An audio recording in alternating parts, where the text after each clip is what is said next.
Alors aujourd'hui, nous allons vous parler de l'arc-en-ciel. Peut-être que comme vous avez fait un beau coloriage d'arc-en-ciel. Alors, on a remarqué que beaucoup d'enfants coloriaient des arcs-en-ciel et les mettaient en ce moment à leur fenêtre. Mais sais-tu qui a créé l'arc-en-ciel? Oui, Dieu. Mais sais-tu quand il a fait l'arc-en-ciel? Non. Alors, nous allons vous raconter l'histoire de l'arc-en-ciel. Dans la Bible, il y avait un homme qui s'appelait Noé. Noé avait décidé d'obéir à Dieu, ce qui n'était pas le cas malheureusement de tous les autres hommes. Ils avaient décidé d'être vilains, méchants, de désobéir, de n'en faire qu'à leur tête. Alors Dieu a décidé de tout recommencer à zéro, tout ce qu'il avait fait. Et il a dit à Noé de construire un énorme bateau. Ça s'appelle une arche. Noé a construit le bateau. Ça lui a pris très longtemps. La Bible ne nous dit pas combien de temps. Peut-être 50 ans, 70 ans, 100 ans. On ne sait pas. Mais pendant ce temps, il travaillait dur avec sa famille. Et les autres, qu'est-ce qu'ils faisaient pendant ce temps? Ils se moquaient de lui. Ils se moquaient de lui. Le pauvre Noé, il travaillait, mais il avait une chose, c'est qu'il avait Dieu dans son cœur. Et il continuait parce qu'il avait décidé d'obéir à Dieu. Ça ne devait vraiment pas être facile. Mais il a continué jusqu'au bout.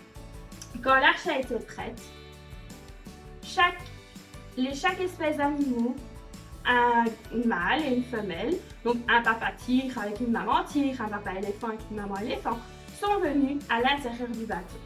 Puis Dieu a fermé la porte du bateau. Et le déluge est arrivé, l'eau est tombée, et tout a été inondé. Tout ce qu'il y avait avant. Puis, après plusieurs jours, beaucoup de jours, l'eau est redescendue. Et Noé a pu sortir avec les animaux et sa famille. Ils étaient sauvés. Il avait décidé d'obéir à Dieu.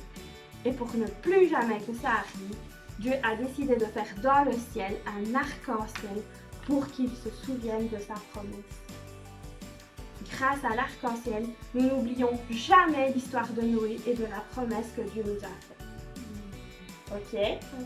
Alors, on n'oublie pas, te parler du téléphone de Dieu. Alors, le numéro de téléphone d'aujourd'hui, c'est le 1 pour La première partie de la vie. Alors, pour cela, nous avons besoin De la vie. de la Bible. Alors, la première partie, c'est... Voilà, la première partie, c'est l'Ancien Testament. On vous montre l'Ancien Testament. Ensuite,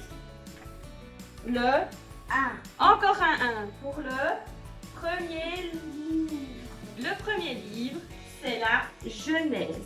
On tourne juste après et nous sommes dans la Genèse. Puis ensuite, 6 pour le chiffre. pour le chapitre 6. Donc on vous a appris, c'est les grands chiffres de votre Bible. Voilà. Et ensuite le 22. pour le verset 22. Alors, je vais vous dire ce qu'il dit, ce verset. Je le lis. C'est ce que fit Noé. Il exécuta tout ce que Dieu lui avait ordonné. Même la Bible dit, Noé avait décidé d'obéir à Dieu. En ce moment, on est enfermé. On est confiné. On est obligé de rester à l'intérieur. On a le droit d'aller dans le jardin, mais pas plus loin. Aubane, il y a quelques jours, elle en avait vraiment assez. Hein? Elle avait envie de retourner chez papy mamie ou d'aller à la plaine de jeu. Et elle nous a dit, tu sais, si on se fait discret, personne ne le saura. Mais on a réfléchi et on s'est dit, il y a quelqu'un qui le saura. C'est Dieu. Dieu le saura. Alors, on a réfléchi en famille et on a décidé qu'on devait avant tout obéir à Dieu. Et donc, on n'a pas choisi d'aller à la plaine de jeu, on est resté ici. Comme Noé, on a décidé d'obéir. Alors, pour cela, on a décidé de faire avec toi une petite expérience. Nous allons réaliser un arc-en-ciel. Alors, il te faudra un peu de matériel. Vas-y, Aubane. Il faut un miroir. miroir. Il te faut un miroir. Il peut être plus petit. Ensuite, Il nous faut un plat. il te faut un plat, Une lampe de poche. une lampe de poche et enfin, je vais De l'eau. t'aider, de l'eau. Alors, pour commencer, il faut faire quoi? Verser l'eau. Alors, on verse l'eau dans le plat. Je vais le faire parce que la cruche est très lourde.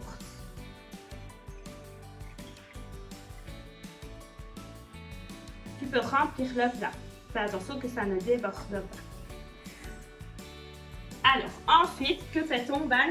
On va mettre le miroir dans l'eau. On doit mettre le miroir dans l'eau. Vas-y. Comme ça. Vas-y, on le laisse dans l'eau et on le laisse reposer sur le bord du plat. Alors ensuite, tu as oublié de dire qu'il fallait une feuille blanche. Il fallait une feuille blanche. Ah oui. Alors, on prend une feuille blanche, une feuille de papier que l'on tient bien derrière. Tu la tiens derrière. Vas-y, tiens-la bien. Et ensuite, tu allumes la lampe de poche et tu viens ici allumer la partie qui est dans l'eau. Et sur la feuille, tu peux observer un arc-en-ciel. J'espère qu'on le voit bien à la vidéo, mais si tu fais ça chez toi, tu le verras encore mieux. Voilà. Alors, j'espère que cette expérience t'a plu. Elle n'est pas très difficile à réaliser. Mais maintenant, on a une autre surprise pour toi. On te lance un défi. Attention, nous voulons que tu fasses le plus bel arc-en-ciel possible. Tu le prends en photo et tu le mets en commentaire sous la vidéo. Tu peux le faire en cuisinant, en bricolant, en dessinant, avec ta pâte à modeler. Tu peux tout imaginer. Laisse exploser ta créativité. On compte sur toi. Nous te donnons quand même des idées. Tu peux colorier un dessin. Tu peux aussi le faire toi-même. Tu peux aussi le bricoler. Nous avons fait des petits nuages en pâte à sel. Nous avons fait des petits trous et nous avons mis de la laine colorée pour faire l'arc-en-ciel. Mais ce que nous avons fait, c'est surtout Van qui l'a fait avec son papa, c'est que nous avons fait un arc-en-ciel géant dans le salon. Suis-nous.